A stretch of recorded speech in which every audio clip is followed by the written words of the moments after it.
Hello there. Welcome to the Light Story Club.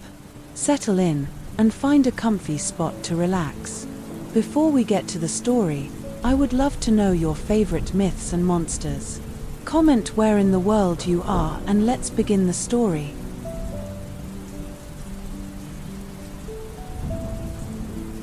I remember the first time I heard my own voice.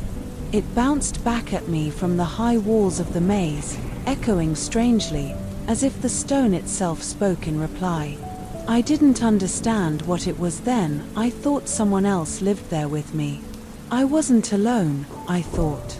The walls, the skyless ceiling, the shadows between the columns, they all seemed alive, listening. My hooves were small in those early days, clumsy and soft. I'd stumble through the corridors, always curving and folding back on themselves, guided only by the flickering torches and the scent of cool moss on limestone. The maze wasn't cruel to me then. It was simply home. The only home I knew. I had a name once, given by the mother who bore me, but I never heard it spoken again after I was taken to the labyrinth. The men who brought me there didn't look at me with kindness or curiosity. They were afraid. I didn't know why. I was small, barely able to stand upright on two legs, my horns only nubs pressing against the soft curls of my head. But their fear was a thick thing, like fog. It clung to their movements, made their voices low and quick. When they left me behind the sealed stone door, I sat beside it for what must have been days, waiting. No one returned. Eventually hunger made me move. The labyrinth provided. Not out of mercy, I think, but design. Water flowed in tiny streams from the walls, pooling in places deep enough to drink from.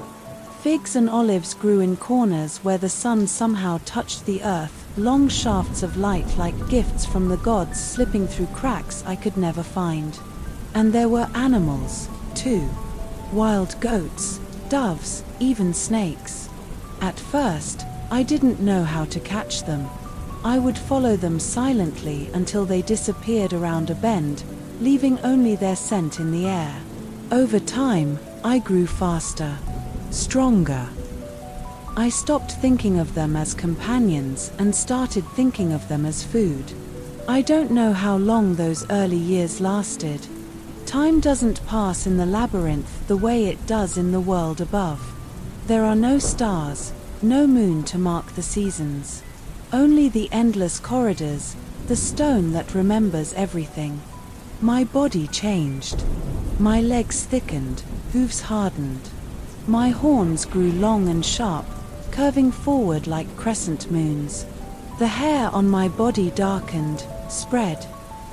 I saw my reflection in a pool once and didn't recognize it. The face staring back was not the face I remembered. Not a boy's face. Not a human's. I cried then, and the sound echoed again and again until I wanted to break the stone with my fists to make it stop. But the walls are older than I am. They do not yield. I learned every turn of the maze. Not consciously, not like a map in my head, but instinctively. My feet knew the paths. My breath changed with the direction of the corridors. I could smell the difference between air that led to the depths and air that led near the surface. I began to test the edges of the place, looking for where the world began again. There were places where I could hear wind, faint and distant, like the breath of something dreaming beyond the stone. I clawed at those places with horn and hoof, but the stone never opened. The exit was always somewhere else. Once, when I was older, I heard footsteps that weren't mine. They echoed unevenly. Soft footfalls, hurried, light. I hid, crouching low behind a broken column. A girl emerged from the shadows. She looked older than me, but small, frail. Her tunic was torn, her hands bleeding where she had tried to climb the walls. She didn't see me. She wept as she walked, calling a name I didn't know. I followed her for hours, never showing myself. I wasn't sure what I wanted. I hadn't seen another person in so long, and yet I didn't step into the light. When she finally collapsed from exhaustion, I crept close enough to hear her breath. Shallow, shaky. I lay down beside her and watched her sleep. In the morning, she was gone. Whether she woke and ran, or the labyrinth claimed her, I never knew. The loneliness became a creature of its own, a constant companion. I spoke aloud just to hear my voice. I sang, sometimes, old lullabies I didn't remember learning. The words didn't make sense, but the melody stayed. The walls sang them back to me, warped and distant, like the maze itself was trying to remember who I was. I wondered what the world above was like. I dreamed of open sky, of wind on my back, of grass beneath my hooves. But every dream ended in the same place, a door slamming shut, and the echo of it lasting forever. Sometimes, I would pretend the walls were my family. The tall columns were my uncles and aunts. The dripping water was my mother's voice, telling me to drink, to grow strong. The wind that never reached me was my father's breath. I would press my hands to the stone and whisper stories, hoping it would whisper back. It never did, not truly, but I convinced myself it did. It was the only way to keep my mind from breaking. I learned to make tools from bone and stone, to sharpen sticks, to build fires when I could find enough dry moss and flint. I carved shapes into the walls, horns, spirals, eyes. I didn't know why. It felt important. As if leaving a mark meant I had existed, that I had lived, even in a place built for forgetting. Years passed, I know that now, though I couldn't have told you then. My voice deepened. My strength grew. I began to hear things in the dark. Rumors of footsteps that weren't mine. Once, I found a gold ring lying in the dust. It didn't belong to me. Someone had been here. Someone had been lost. I picked it up and kept it in a small pouch made of woven grass and fur. My treasures were few, and they all carried whispers of another world. Then, one day, the door opened again. The sound came first. A grinding, deep and low, like thunder rolled into stone. I froze where I was, hand halfway through scraping moss from the inner curve of the wall. My ears twitched, catching the unnatural rhythm, the dry scrape of something ancient shifting. It had been so long since the door had moved that I almost believed it never could. But the sound traveled like a heartbeat through the stone, and my whole body felt it real and impossible. The labyrinth was breathing again. I followed the vibration through the maze, every corridor growing warmer with the scent of outside air. Not strong, but undeniable. Sunlight, dust, blood, salt. My nostrils flared. It was the smell of people. For a moment I didn't move. My heart, heavier and larger than it used to be, beat so loud I could hear it in my ears. Then I ran. Not blindly. Not recklessly. The labyrinth was my skeleton, and I moved through its bones with perfect knowledge. I arrived just in time to see the last sliver of light vanish as the great stone door shut again, sealing the newcomers inside. There were 7 of them. I saw their outlines long before they saw mine. I stayed in the shadows, far enough away that their torches were no threat, but close enough to listen. 2 of them carried swords. One held a long, narrow spear with feathers at the butt. A hunter. The others moved clumsily, hands on walls, wide-eyed and breathing hard. They were afraid. All of them. I could taste it in the air. The leader, if that's what he was, spoke confidently, but I could hear the cracks in his voice. Stay close. Follow my markings. We'll be in and out before nightfall. Foolish words. There is no nightfall in the maze. There is only silence, or screaming. They made no effort to hide their presence. Every step they took scuffed the dust, echoed off the ancient rock. They marked the walls with chalk and string, as though lines would save them. I knew already they wouldn't make it. Not all of them. The labyrinth eats patterns for breakfast. You draw your way out and wake to find the path behind you gone, or reversed, or filled with dead ends where once there were turns. I watched them for 2 days before I revealed myself. Not because I wished to harm them, not yet, but because I needed to understand what they wanted. They spoke of a prize, a tribute, a king, a curse. I didn't understand most of it. Only that I was the reason they were here. Not the maze. Me. That night, I crept closer. One of them had fallen asleep near the edge of their little fire, a small flame that dared to challenge the dark. His face was young. His armor too big for him. A boy pretending to be a warrior. I reached for the string they'd laid across the corridor and snapped it silently between 2 fingers. Their alarms were childish. When the fire dimmed, the others drifted off one by one, except the hunter. She stayed awake, eyes open like a wolf's, staring into the shadows. I recognized something in her, familiarity, maybe. She smelled of blood and bark and rain. A creature of forests. A tracker. But the labyrinth is not a forest. It doesn't obey rules of prey and predator. It obeys itself. I moved through the passages silently, circling them again and again, testing their boundaries, learning their routine. When I finally stepped out into their torchlight, I did not roar. I did not charge. I stood still. My form, towering, horned, eyes like flame in the dark, was enough. They scattered like birds. The leader shouted orders. The spearwoman raised her weapon. The boy fumbled for his sword and dropped it. No one attacked. Not yet. They had expected a monster, perhaps, but not a man within the monster.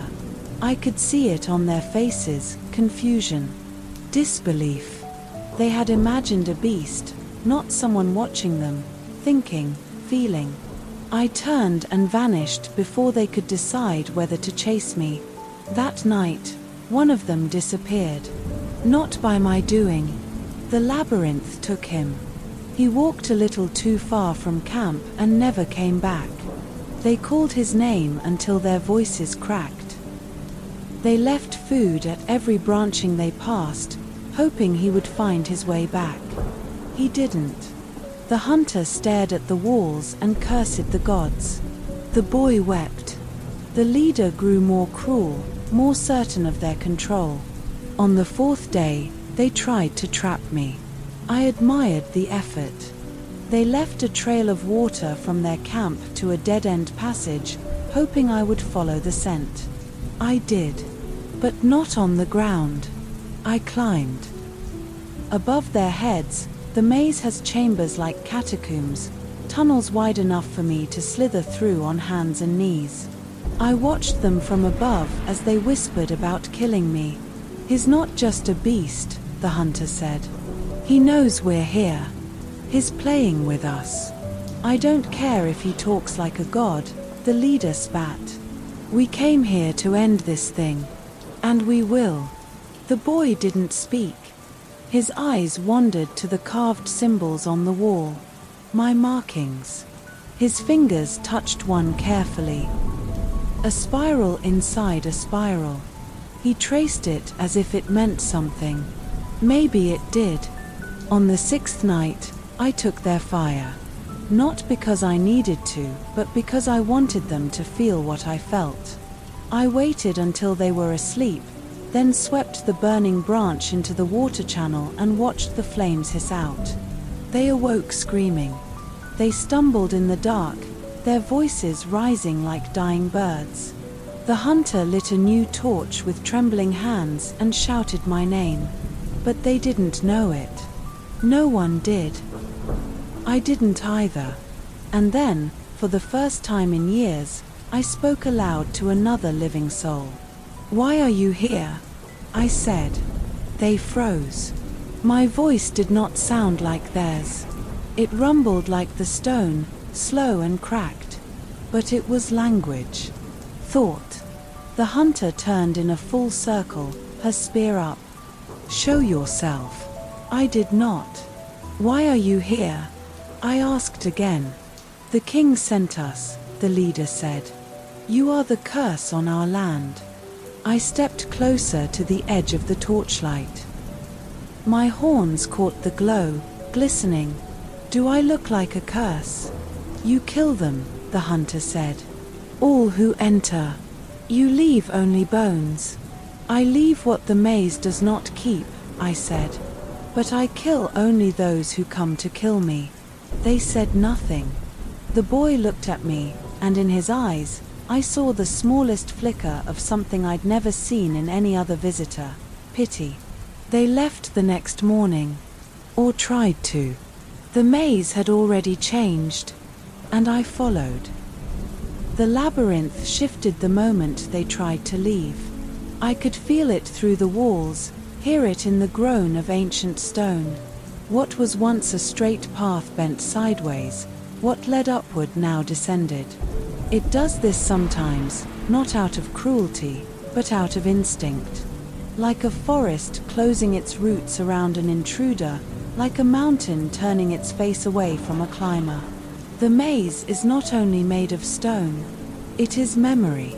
It changes shape to keep certain things in. And some things, once entered, are never meant to leave. The group moved slower now, not because they were tired, though they were, but because they no longer trusted the space around them. Their chalk markings had vanished. The strings were coiled into impossible knots. Water dripped upward. Their minds were unraveling. And yet, they still followed the boy. Not the leader. Not the hunter. The boy with the quiet eyes. I watched him most of all. He did not shout. He did not curse. He did not boast. He walked as if he listened, as if the echoes in the stone spoke to him. He carried a small charm around his neck, a disc of bronze engraved with a bull's head. He touched it often when they stopped to rest. I wanted to ask him where he had gotten it, but I didn't. I only watched. On the 8th day, the leader snapped.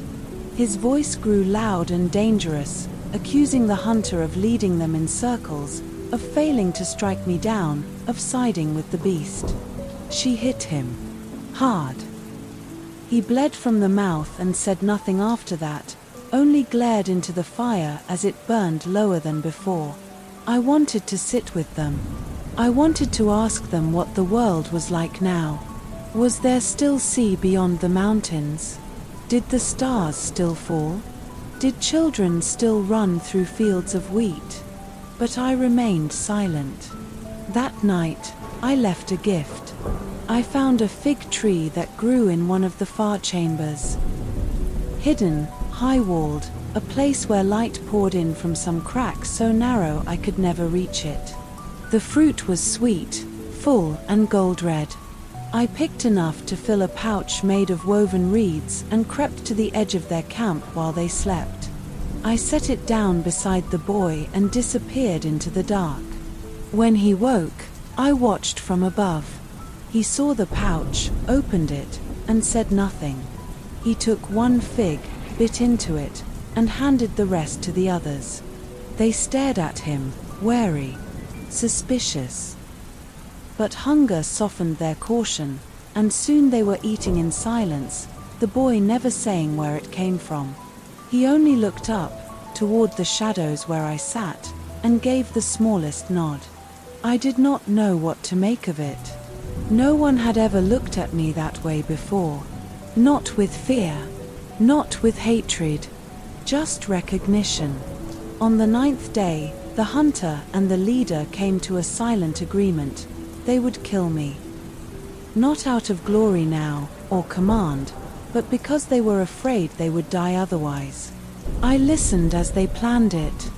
"He's clever," the hunter whispered. "But he still breathes. If he bleeds, he can die." I didn't feel anger, only sadness. I had hoped they might see what I truly was, not a monster, not a legend, but someone who had been left here, forgotten, reshaped by the weight of time and silence. I waited until they tried to corner me. They used the boy as bait. Sent him ahead down a corridor I had marked with bone, my bone, a shard of horn I'd lost years ago. They thought I would come for him, and I did. But not the way they wanted. I came from above, landing behind them, between them and the boy. The hunter turned, eyes wide, spear already half raised. The leader drew his sword with a shout and charged. I knocked him aside like wind knocks over a candle. He struck the wall and slid down, unmoving. The hunter hesitated, her hands shaking. I did not raise a hand. I only looked at her and said, "Leave." She didn't. She lunged, and her spear grazed my side. It burned, more than I expected.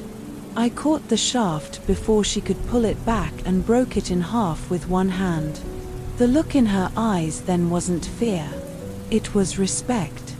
As if I had passed some unspoken test.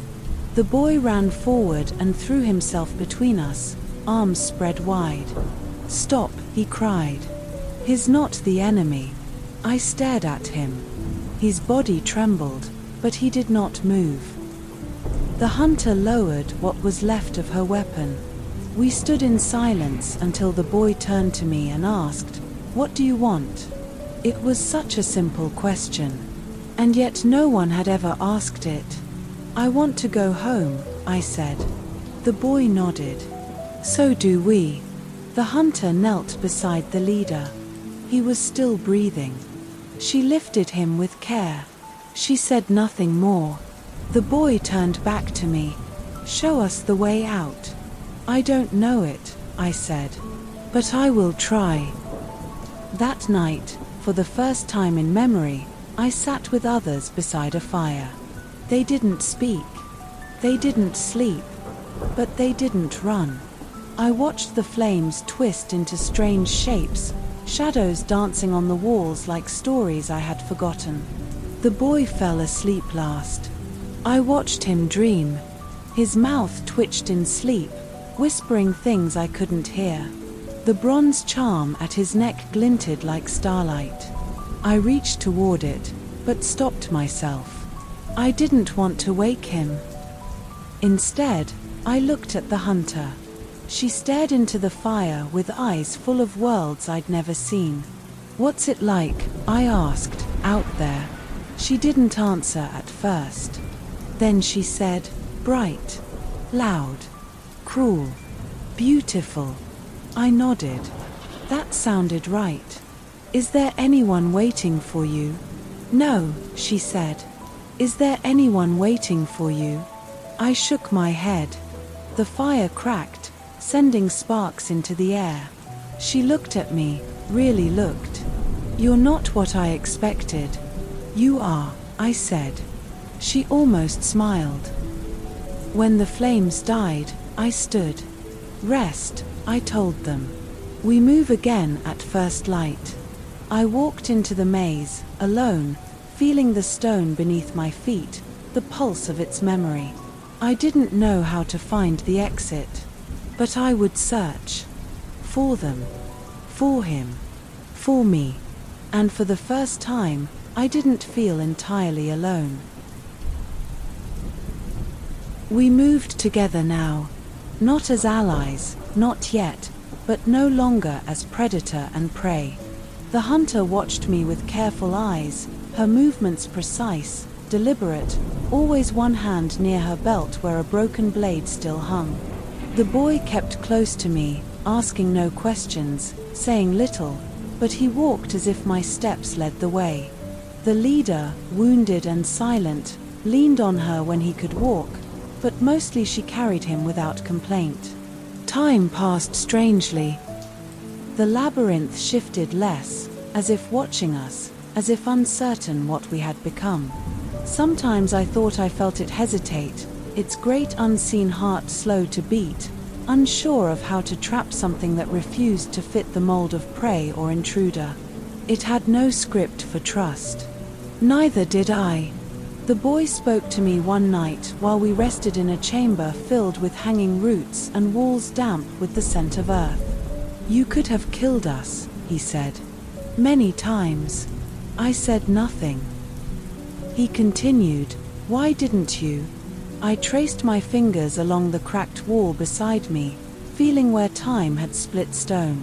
"Because I know what it means to be trapped, to be hunted, to be called a monster and never asked a name."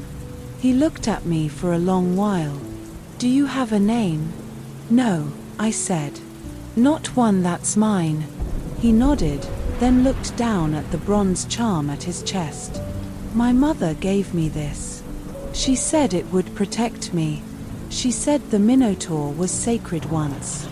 A guardian. Not just a beast." I didn't know how to respond. Sacred. That word felt foreign in my mouth. I wanted to ask more, but he had already closed his eyes, curled near the fire like a cub beside a lion. We kept moving, guided less by direction and more by instinct. I knew the maze. Not all of it. It changed too often. But I knew the way it thought. It pulled at emotion, shaped itself around memory and fear. So I stopped thinking about escape. I thought about water, about warmth, about high places where wind once touched me through broken ceilings. I let the feeling of sunlight guide my steps, and the maze did not resist. On the 11th day, we reached the Chamber of Echoes. I hadn't been there in years. The walls there spoke. Not truly, but sound lingered so long, your voice would return to you minutes later, warped and weeping. The boy marveled at it. He clapped, and the sound returned in a dozen tones, like ghosts laughing. The hunter, wary, pressed her hand to her dagger hilt. I warned them to keep silent. The echoes grew wild if fed too much. They layered, overlapped, became screams. The leader ignored me. "Fool maze," he spat. "We will carve our way through. I will not die in this place." His shout bounced from wall to wall, growing louder, harder. A second voice repeated him. Then a third. Then a roar that wasn't his at all. He fell to his knees, covering his ears. The hunter moved to shield him, but the sounds swelled like a wave. I stepped forward and shouted one word, deep and loud, "Enough." The echoes shattered. The chamber fell silent. No one moved. The boy looked at me with wide eyes. "How did you do that?" "I've lived here a long time," I said. We left the chamber and didn't speak again for hours. I could feel the maze turning underfoot, slower than before, like it too was tired. Later, in a narrow passage thick with vines, the boy tugged my arm. "What were you before all this?" I blinked. Before the horns. Before the maze. I stared at my hands. Massive. Calloused. Wrapped in skin like dark bark, knotted with old scars. "I don't remember."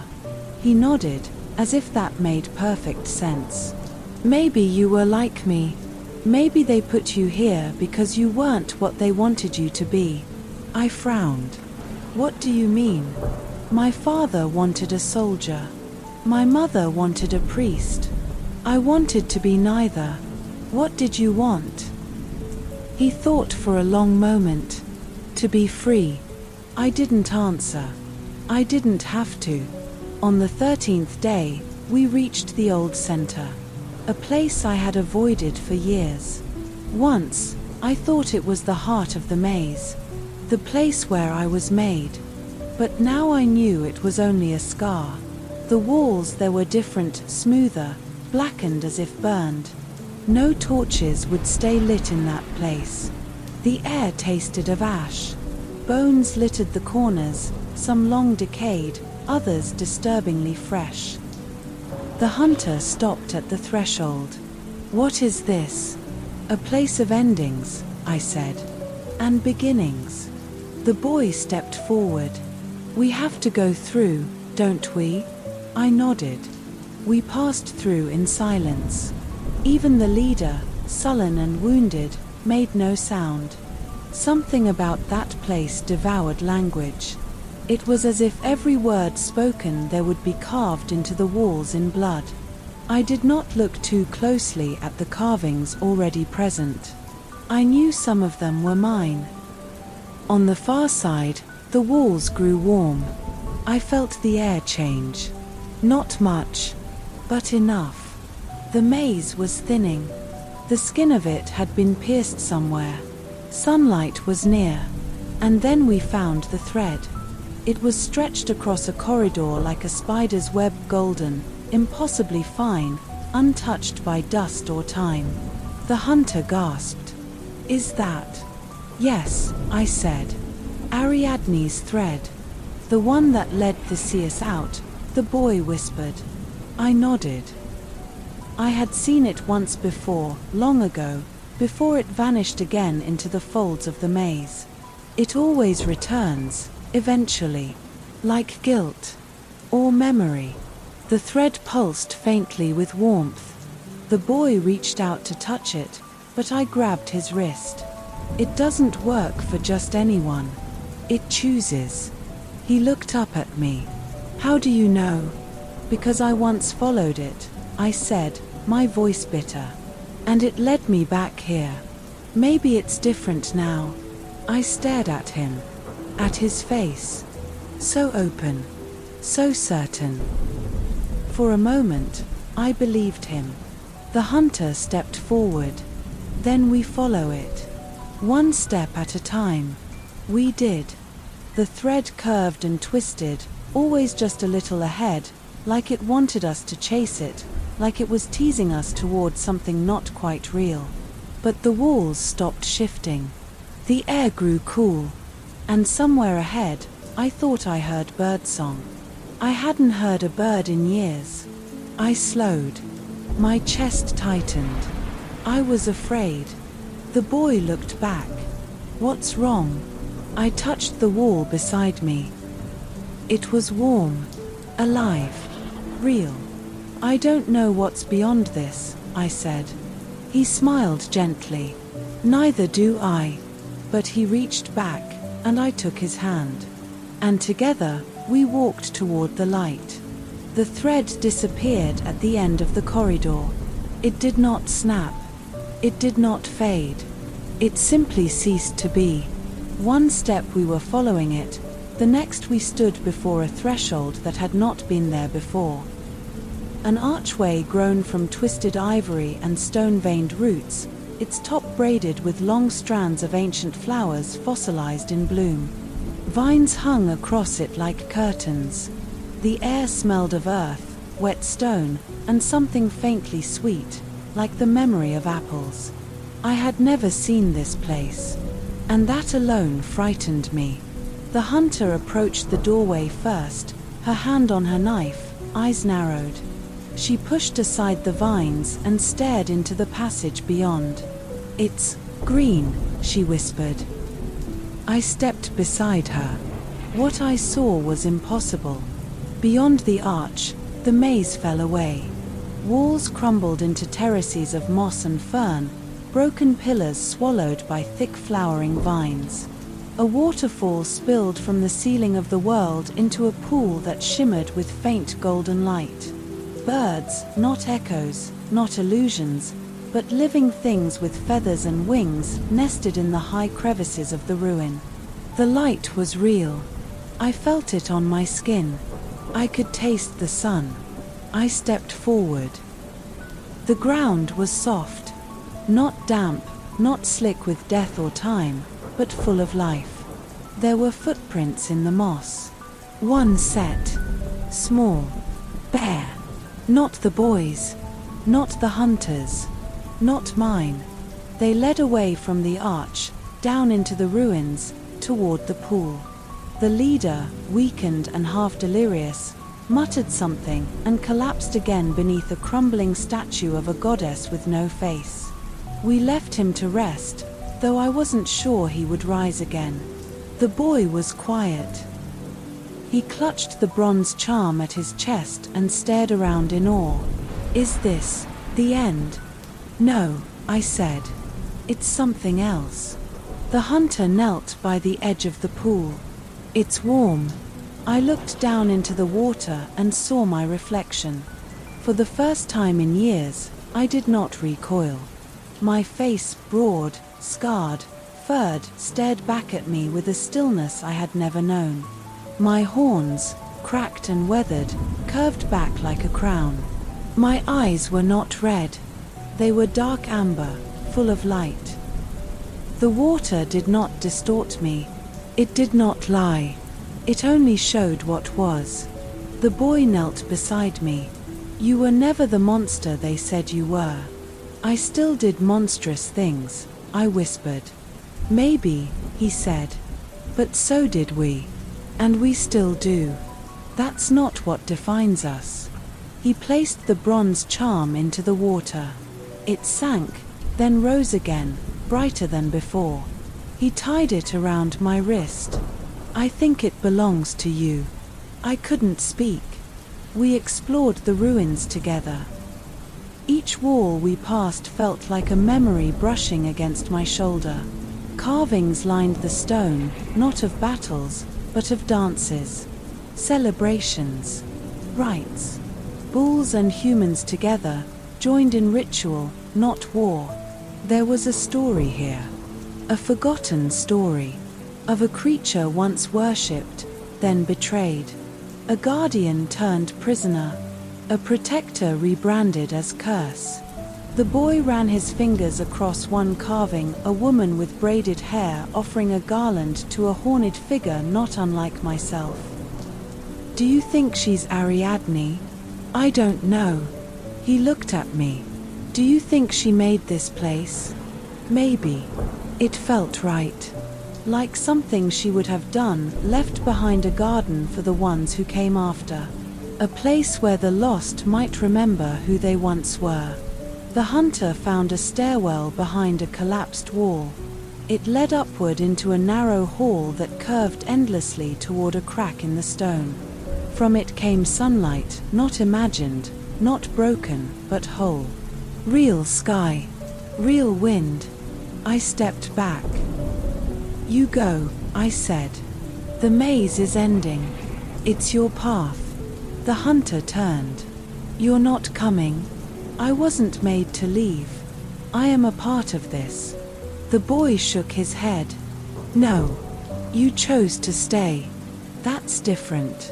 I can't go back out there." "Why not?" "Because I don't know who I am out there." The hunter approached me, handed me her dagger. "Then find out." I stared at it. Worn, notched, balanced. Not a weapon. A tool. I accepted it. The boy reached for my hand again. "You don't have to be anything but you. That's enough." His voice, it reminded me of another. Long ago, before the horns. Before the maze. Before the darkness closed in. A voice that said, "You were born sacred. Not because you are powerful, but because you are alive." I stepped toward the light. The stair was narrow. The stones shifted beneath my feet. But the sunlight grew stronger. The wind kissed my face. I smelled grass, salt, flowers, life.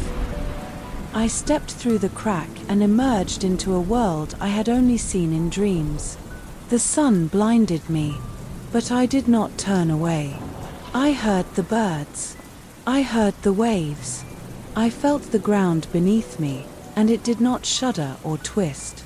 It welcomed me. The boy laughed. Not a quiet laugh.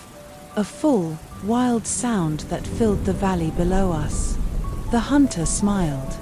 Even the leader, half-ruined, pulled himself into the light and said nothing, just stared into the distance where mountains met the sea. I did not run. I stood. And the world did not flinch. It saw me. And for the first time, I saw it back. The world outside was louder than I remembered. I had no true memories of it, only hints, shadows cast in torchlight, vague voices, a lullaby with no words. But now it was here, real and bright and unfiltered, and it pressed against my senses in waves. The sun was hot, not the filtered glow of fungus-lit chambers, but a heavy, golden weight. The grass brushed against my legs like whispers. Wind carried the scent of olives and sea foam. Every breath I took felt like drinking after centuries of thirst. We camped near the edge of a cliff that overlooked the ocean.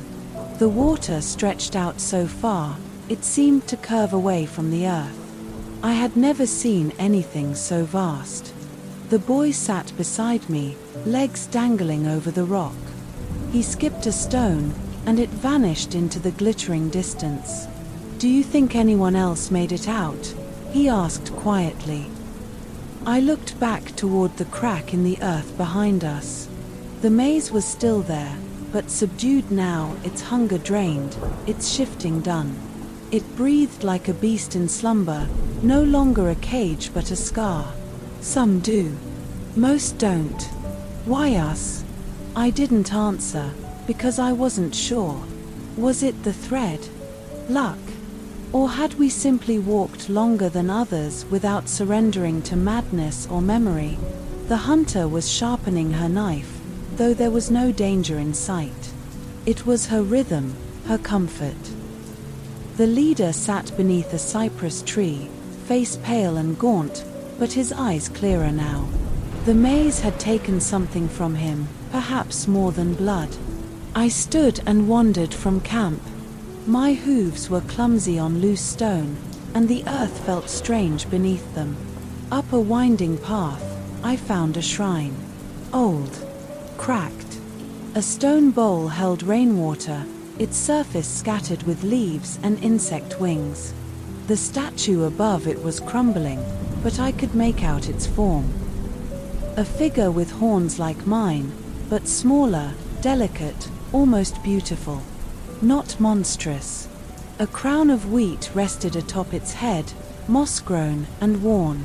Someone had left fresh petals on the altar.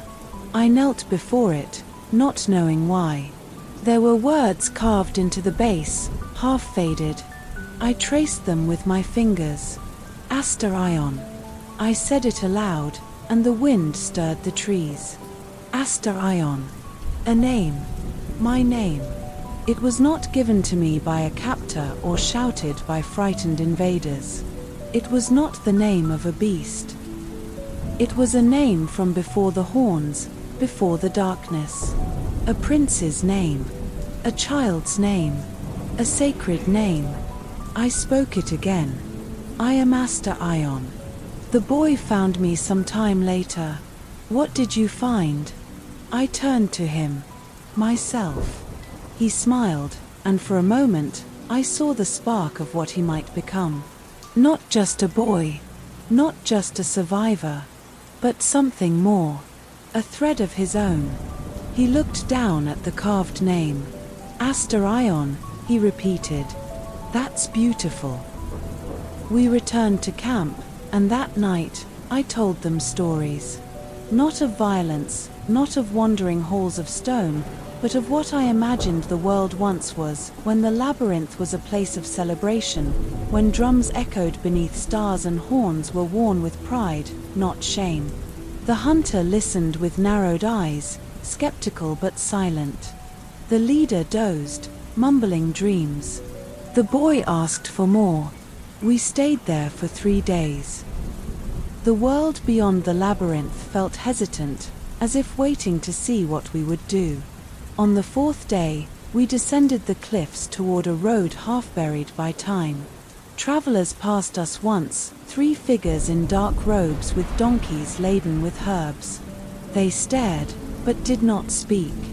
I saw their fear, but I also saw something else: confusion, wonder, perhaps even reverence. The hunter wanted to find a city. The leader sought a temple. The boy wanted to see the sea up close. And I followed them, uncertain but curious. We moved together like old bones learning to dance again. We passed orchards, empty villages, fields where shepherds watched us from a distance and made warding signs with their fingers. But no one tried to stop us. No one raised a blade. It was as if the world remembered something it couldn't quite name. We came to a crossroads. A weathered signpost pointed in 4 directions. The hunter chose the west road, toward a coastal town. The leader agreed, murmuring about priests who might tend to his wounds. The boy looked to me. "Will you come with us?" I didn't answer at first. I stared down the south path, where the hills rose like sleeping giants, where I felt something tug at my chest like a memory too old to name. I stepped forward. I think I need to walk alone for a while. The boy's face fell, but he nodded. "Will I see you again?" I knelt to his level. "You are brave, and kind, and clever. Follow your thread. It will lead you back to me." He hugged me, small arms tight around my neck. "Thank you, Asterion." No one had ever thanked me before. The hunter clasped my wrist briefly. "Don't get killed." The leader didn't speak, but his eyes followed me as I turned down the path of hills. I walked alone. The wind was different there, softer. The trees leaned in. Birds flitted overhead. And in the distance, I saw the ruins of something large, a temple, perhaps. Or a home. I did not walk faster. I had no fear. My steps were slow, deliberate, steady. I was not a beast fleeing its past. I was Asterion. And for the first time in all my days, I walked into the world not as a monster, but as a man. The hills were older than the labyrinth. I could feel it beneath my hooves, the way the earth pulsed in slow, deep rhythms, older than language, older than kings. Trees grew in deliberate curves, as if once sculpted by unseen hands. Stones stood in quiet circles, worn by weather and watching. Moss covered everything, softening time's edges. I walked slowly, listening. I no longer needed to run. With every step away from the maze, I felt less burdened, though my scars remained. The horns still curved from my brow, but I no longer saw them as marks of exile. They were simply mine, a part of Asterion. I passed no roads, no signs of men, only deer trails and old foundations where once, perhaps, someone sang at dawn. In one clearing I found a great stone basin, half buried in ivy. Water collected inside from recent rains, clean and cold. I drank. When I lifted my head, I saw a fox on the ridge, watching me. Its eyes glinted gold, its tail curled like smoke. It did not flee. It turned and trotted into the brush. I followed. The forest thickened. Pines rose like columns, and the scent of sap and needles filled the air. The fox led me to a glade where the trees bowed outward around a circle of flat stones. I recognized them not with memory, but with instinct. A ritual place. Sacred. Once, voices must have filled this clearing. Drums. Chants. The stamping of feet. I stepped into the circle, and the wind fell silent. I stood in the center, closed my eyes, and breathed. I remembered nothing specific. No faces. No teachings. But my hands moved of their own accord. I reached down and traced a shape in the dirt, a spiral, then a sunburst, then the long horned crescent of the bull. It was not taught. It was born into me. I sat down, legs crossed, and waited. For what? I did not know. Night came. The stars blinked through the branches, unfamiliar yet comforting. Somewhere nearby, an owl called. I built no fire. I needed none. My body was warm, and the air kind. I slept beneath the moon. In dreams, I stood in the center of the maze again. But it was not the cold stone prison I had known. It was open, blooming, radiant. Vines curled along the paths. Lanterns swung from branches. The walls were carved not with curses, but with prayers. At the heart of the labyrinth stood a woman with eyes like stormlight and hair braided with gold leaves. She held a garland of white flowers. "You are not what they made you," she said. "Then what am I?" She smiled and placed the garland on my horns. "You are the first and the last. You are the memory that survives the lie." I woke at dawn with tears in my eyes. I continued on. For days I wandered, no longer searching, but being. I helped a broken cart out of a ravine. I guided a blind goat back to its herd. I shared berries with a girl gathering herbs, and though she trembled, she did not run. I spoke little. My presence was enough. In time, word spread. First whispers, then sightings, then stories of a horned man in the hills who walked with silence and healed with his hands. Some called me a demon, others a god. I corrected neither. I was simply Asterion. One evening, a procession of elders climbed the hill to find me. They wore robes the color of dust and carried staffs carved with ancient symbols. They said nothing at first, only looked. One stepped forward, a woman with a silver circlet on her brow and bones in her braid. She bowed. "You carry the shape of the sacred one." "I carry only myself," I replied. She looked into my eyes for a long time, then nodded. "That is enough." They built a shrine nearby. Small, circular, open to the sky. They filled it with wind chimes, smooth stones, and bowls of milk and honey. They left offerings, not out of fear, but reverence. I did not ask for worship. I needed none. But I stayed. And I listened. Pilgrims came, some to weep, some to remember, some to kneel, though I asked them not to. One brought a newborn calf, still slick with birth. Another carried a mask shaped like my face, carved of cedar and painted with ochre. The boy I had walked beside, he returned one day, older, taller, his voice deeper. He ran to me and embraced me as he once had. "You found your place," he whispered. I smiled. "And you?" He looked over the hill, where the sea shimmered. Still searching. But I walk with hope now. I watched him go. He left behind a braid of red thread tied to the branch of an olive tree. Years passed. The seasons changed their tune. My fur grayed at the edges.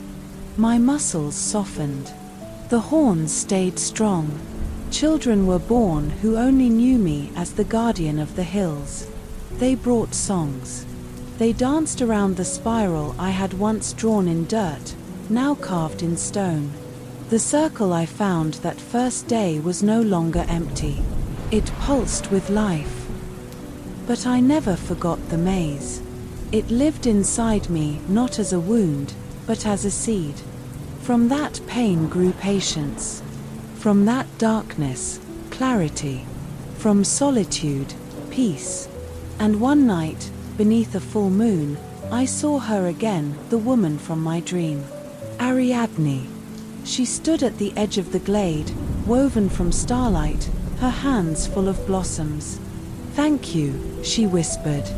"For what?" I asked. "For remembering." She vanished like breath in winter.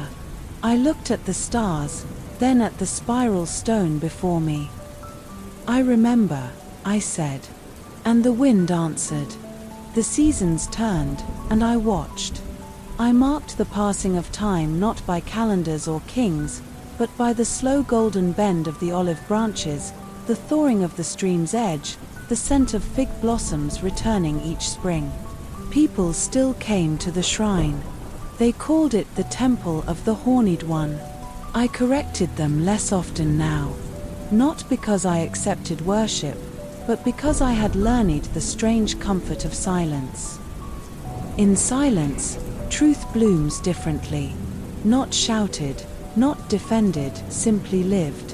One winter, a group of pilgrims arrived from across the sea. Their tongues were sharp with foreign edges, but they carried gifts wrapped in blue cloth and marked with spirals. One among them, a woman with a limp and eyes clouded by time, approached me directly. "We've heard the stories," she said. "They say you remember the old paths." "I remember what the world made me forget," I replied. She knelt before me. Not out of fear, not of reverence, but in exhaustion. "We have no more gods. Only grief. Can you teach us how to carry it?" I said nothing. I reached out and touched her shoulder. Sometimes the answer is not knowledge. It is presence. They stayed for a week. They tended to the shrine, sang songs in a language even the wind struggled to follow.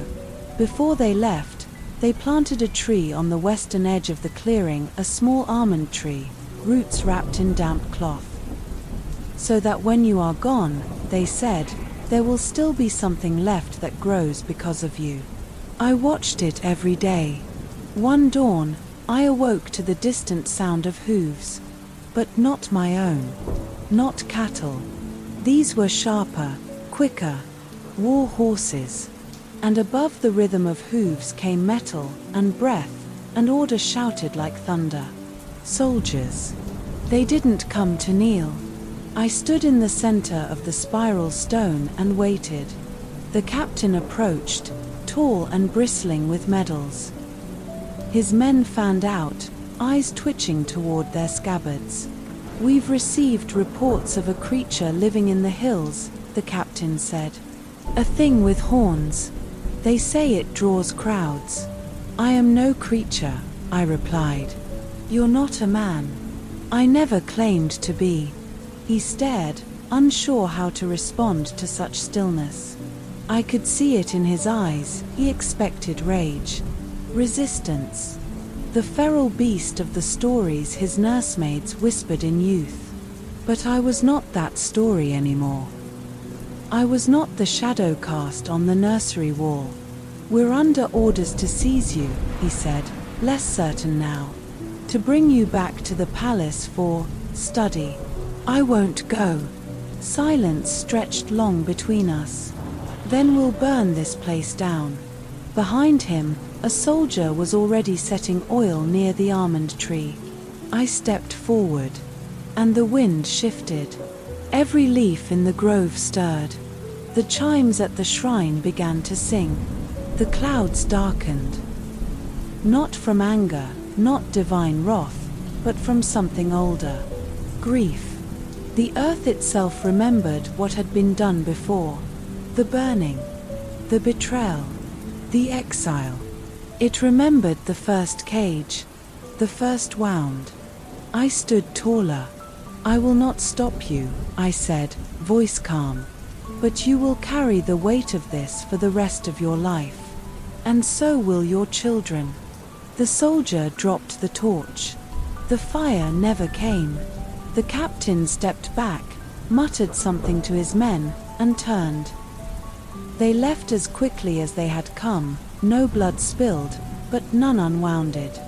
They would return to their cities with strange dreams and unease in their chests, unable to name what had passed between us.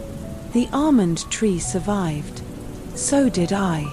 In the months that followed, fewer pilgrims came. The world beyond the hills shifted, new empires rising, old roads falling to dust.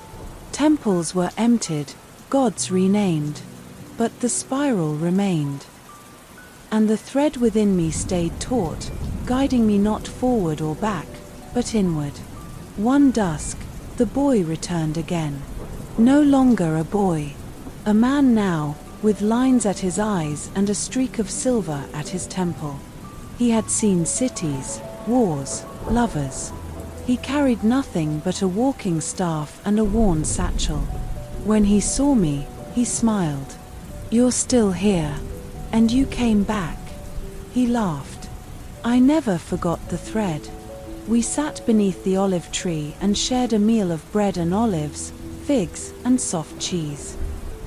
He told me stories, not of conquest or conquest avoided, but of moments. A woman singing to her child on a ruined wall. A thief who gave away his last coin to feed a stray dog. A broken statue that someone had wrapped in fresh linen, as if it still mattered. He spoke not of triumph, but of tenderness. "You taught me to see the world differently," he said. "No," I replied. "The world was always like this. You just opened your eyes." He stayed through the season. Helped rebuild the outer wall of the shrine when a storm knocked it down. Replanted herbs in the garden. Listened to the wind. And then one morning, he rose and said, "It's time again." I embraced him without words. He left a braid of red thread on the stone where I had once said my name. And I knew I would see him again. That year, I stopped dreaming of the labyrinth. Not because I forgot it, but because I had finally walked beyond it. Its walls no longer lived in me. Its shadows no longer called my name. And in the absence of its voice, I heard something else. The earth. The silence between leaves. The shape of my own soul. There was a time when the world beneath my hooves had frightened me. The feel of open air, of sky unsealed and paths unwalled, had once made me yearn for the clarity of the maze's curves. But now the world stretched wide, and I walked within it without shame. In the hush between footfalls, I could hear the land breathing. There were paths invisible to men, roots carved in the folds of hills, the memory of deer, the patience of trees, and I followed them. No map guided me, only instinct and stillness. One early morning, I left the shrine. I told no one. There was no farewell. Some part of me had known it was time. I did not look back. The almond tree would continue growing. The stones would remain. My silence would echo there, long after my steps had vanished into dust. I headed northeast, where the land rose into low mountains. Moss crept up their sides like sleep into dreams, and mists coiled through the ravines like forgotten thoughts. It was said that the old ones had built their first songs here, carving not words, but sounds into the land itself. Stone drums, wind harps, grooves in rock that sang when touched by rain. I did not seek to find these things. I simply walked toward the feeling that I must. It was on the 7th day that I found the circle. High in a vale, surrounded by thorn and laurel, stood 21 upright stones. Each one different, some tall and narrow, others hunched and wide like silent priests. They formed a ring not perfect, but living. The ground within was bare, save for a single slab in the center, low and flat, worn by centuries of standing. The wind carried no birdsong here, only breath, only memory. I stepped into the circle. My horns brushed the edge of a hanging branch. The moment I crossed the boundary, the wind fell silent. Not hostile, attentive. Like the hush before a story begins. I touched the central stone. Cold, coarse, familiar. I lay down upon it, not from fatigue, but invitation, and I listened. The silence was not empty.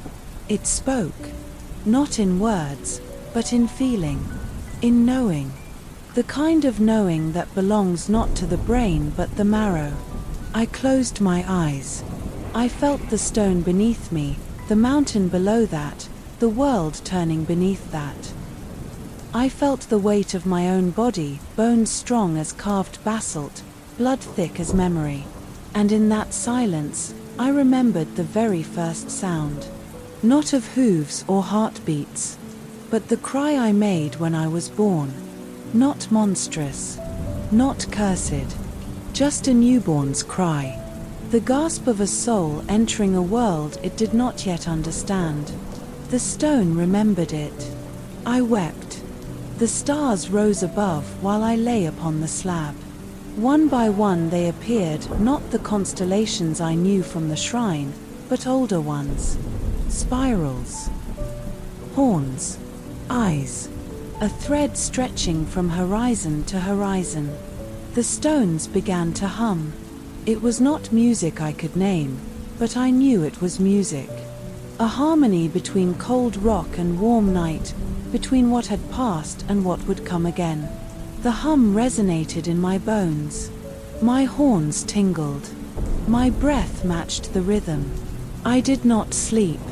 I drifted. A state between self and everything else. And in that place, I saw them. Not in flesh, but in memory made light. Others, like me, with horns and fur and eyes shaped by both beast and god. They danced in spirals around the circle. They sang with voices like rivers. They laughed. They lived. I was not alone. I had never been. The stories had been erased, but not the truth. Minotaurs, they had called us. Monsters. Abominations. But we had another name, once whispered among the stones, carried by wind and bone and time. Asterions. Children of stars. We were never meant to be feared. We were meant to remember. I sat up on the slab. The stars above still turned. The stones still hummed. I was not weeping anymore. I was singing. A low sound. Ancient. Wordless. A vibration more than a melody. The language of stone and dusk. The echo of horns through valleys. I stayed for 3 days. No food. No fire. Only the sky, the stones, and the breath of the earth beneath me. I traced the marks on each pillar. Some carved with spirals, others pocked with lichen, some scored with grooves that caught the wind and made tones. Each stone had a voice. I listened to them all. When I left the circle, I bowed to it. Not as servant to master, but as blood to ancestor. The air felt different beyond the threshold. I carried the hum in my chest, and though I descended into the valley below, the echo of the stones never faded. I met a shepherd girl who guided her goats with songs. I sat beside her fire one night, and she asked if I had come from the high places. "There are spirits there," she whispered. "Stone singers." I nodded. "They are still listening." She gave me a piece of bread and said, "You have their eyes." I touched my face and smiled. "Perhaps I do." We parted in the morning. I gave her a carved stone, etched with the simplest symbol, a spiral. She tied it to her staff with red thread. And I continued on. I no longer walked away from things. I walked into them. The world was not a trap, not a maze. It was a song. And I had only just begun to hum along. Long after I had left the singing stones behind, the land softened again, valleys opened wide, and fields stretched gold in the hush of summer. Villages rose like gentle scars in the earth, smoke curling from hearths, sheep grazing in long, neat pastures. The people here were quiet, their eyes old even in youth. They watched the horizon more than they watched each other, as if waiting for something to return from it. And when I passed through, they did not fear me. They did not bow. They simply nodded, and I nodded back. I walked among them for a time, not as a creature of stories but as a figure in the background. I helped mend a crumbled stone fence. I lifted a fallen ox from a ditch. I watched the children race down the hills and tumble into laughter. One girl, with hair like wheat and a voice always humming, brought me wildflowers in exchange for stories. Not the ones from scrolls, she said. The kind the trees remember. So I told her about the labyrinth. Not the maze of stone, but the deeper one of memory, of silence, of becoming something others could not name. She listened with her chin in her palms, legs kicking over the creek bank. "Were you scared?" she asked once. "Not always," I said. But sometimes the fear was the only sound I heard. What helped it go away? I thought for a long time, listening to other sounds, softer ones. She seemed satisfied with that and handed me another flower.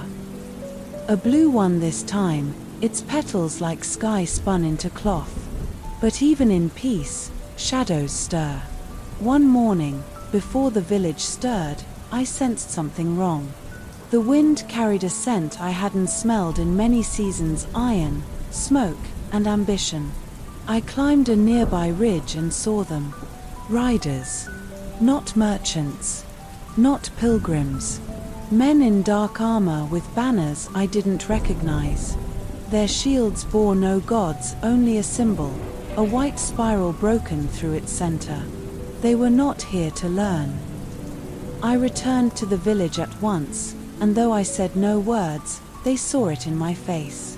The elders met in the grain hall, candles flickering. The oldest among them, a man called Niros who once walked the mountains in his youth, looked to me. "You have seen what we fear." "Yes." "They come for land."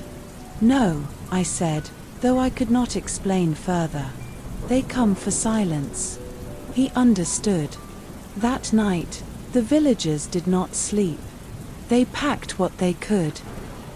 Bread, wool, sacred icons carved of laurel wood.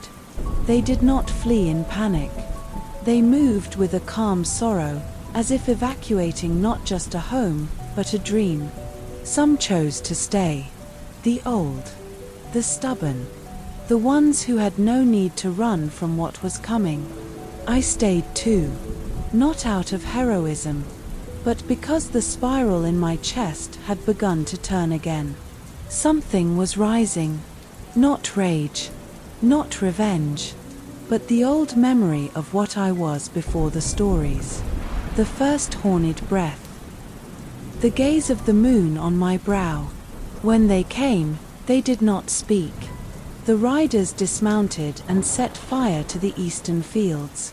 The sky turned amber with flame. I stepped into the road. They stopped. Their leader dismounted, removing his helm. He was young. Too young to carry the weight of what he wore. His eyes were not cruel, just cold, like stone left too long in shadow. "You are the one they call Asterion," he said. "I am the one who remembers." He studied me. "You're not what I expected." "Neither are you." He flinched, as if the words cut more deeply than any blade could. He drew a sword, not in rage, but in ritual. "This is not personal. It's prophecy." I stepped forward. "Whose?" He hesitated. "Whose prophecy tells you to silence the song of the stones? To burn the children of stars?" Still, he said nothing. "You were told I was a beast," I said, "so that you would not see yourself in me." His hand shook. The sword lowered. Behind him, his men stirred. One raised a torch again. I lifted my voice, not in roar, not in command, but in chant. The same hum I had learned in the circle. The song of the stones. The vibration that runs beneath language. A sound not heard, but remembered. The wind shifted. The flames in the fields bent backward, as if bowing. His horse reared. His men wavered. And in that moment, the silence deepened. Not empty, full. The young leader fell to his knees. Not in surrender, in awakening. I don't know who I am anymore, he said. I knelt beside him. Then begin with this. You are not the stories they told you. He did not speak again. His men left in silence. No blades drawn. No blood spilled. The fields burned only in memory. After, I stood in the ashes. The villagers returned in the days that followed. They repaired what they could. They sang to the soil. And I, for the first time, felt something stir in me that I had never dared believe in before. Hope. Not for myself, but for those who would come after. I carved a new stone beside the village well. Not tall, not grand, but shaped by my own hands, smoothed by fire and song. I carved into it the oldest symbol, a spiral, whole and unbroken. And beneath it, a name. Not a title, not a curse. Just this, Asterion. The seasons passed like whispered secrets through the hills, slow and sure. After the fire and the fear, the village grew quiet again, but in a new way. Not one of silence forced by dread, but of silence chosen. A peace deeper than any blade could cut, a stillness woven like thread through each stone, each root, each breath. I remained with them, not as a stranger, but as something between shadow and light, neither fully beast nor fully man, but something older still. The villagers called me the quiet one, though no one ever asked me to explain. Perhaps they sensed that quiet was the only true voice I had left. The spiral stone stood at the heart of the village now, worn smooth by hands both gentle and trembling. The well beside it sang with clear water, and children played near its shade, their laughter a new kind of hymn. One afternoon, a traveler came, a scholar from distant lands, drawn by rumors that a Minotaur still walked free and spoke softly among humans. He carried scrolls and books, ink-stained hands trembling with excitement and fear alike. I seek knowledge, he said, not of monsters, but of truth. I showed him the spiral stone, the almond tree, the ruins of the old shrine. I spoke to him of labyrinths not made of walls but of memory and heart. He listened, scribbling notes, eyes wide with wonder. Do you fear the stories told of you? He asked. I looked at the fading sunlight through olive branches. Fear is a shadow, I said. But stories are windows. Sometimes they show what we wish to see, sometimes what we need to understand. He nodded slowly. And what do you see when you look at yourself? Something neither curse nor gift, I said. Something in between. A beginning, not an end. The scholar stayed for many days, learning the language of the stones and wind. When he left, he took with him a single carving, a small spiral etched on a piece of smooth limestone. So the world remembers, he said. I watched his figure disappear down the dusty road, a thread pulling him away from the quiet kingdom we had built together. Winter came with soft hands, covering the hills in white. I wandered through the forests alone, feeling the earth's slow pulse beneath snow and frost. In the stillness, I heard something faint, music carried by the wind, like a memory half remembered. I followed it, deeper into the trees, until I came upon an ancient ruin. It was a temple forgotten by time, its stones cracked and worn, but still proud. vines draped like curtains, and the air hummed with the breath of old gods. At the center lay a basin filled with clear water, reflecting the pale winter sky. I knelt and touched the water. It rippled, and in its depths I saw faces, not mine alone, but many. Ancestors, kindred spirits, echoes of the horned ones who had walked before me. A voice rose, soft and clear, like wind threading through leaves. Remember who you are. I closed my eyes and listened, feeling the spiral turn deep within my chest. When I opened them, the snow had melted, and the world was waking again.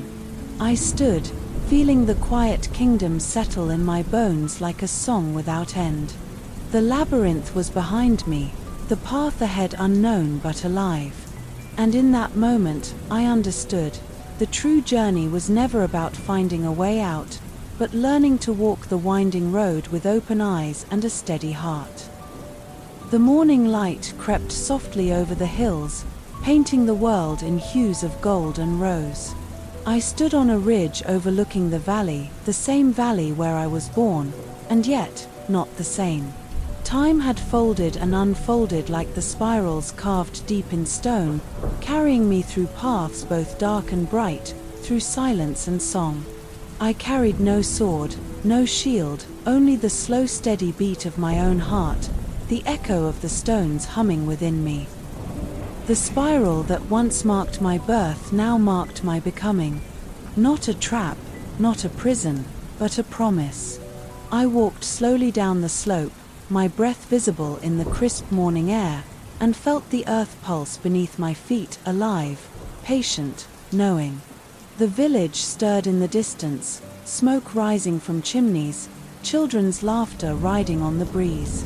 I was home, yet home was no longer a place, but a memory, a feeling woven through wind and stone and blood. It was the song I sang when no one else did, the quiet strength in the bones of the world.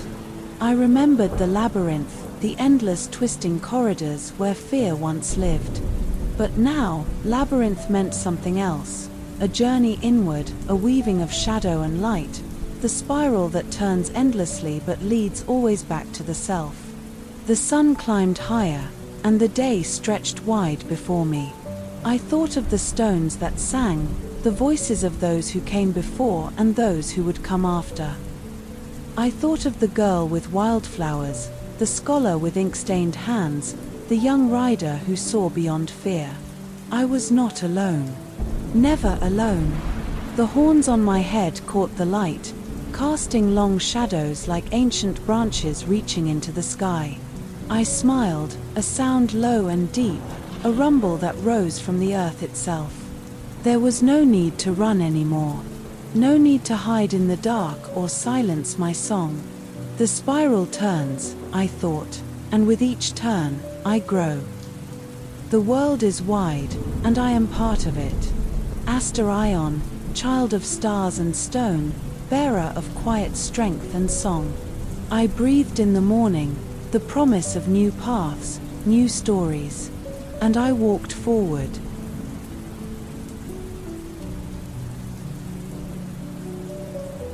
Thank you for listening to this light story. If you enjoyed this lovely tale, be sure to hit that like button and subscribe.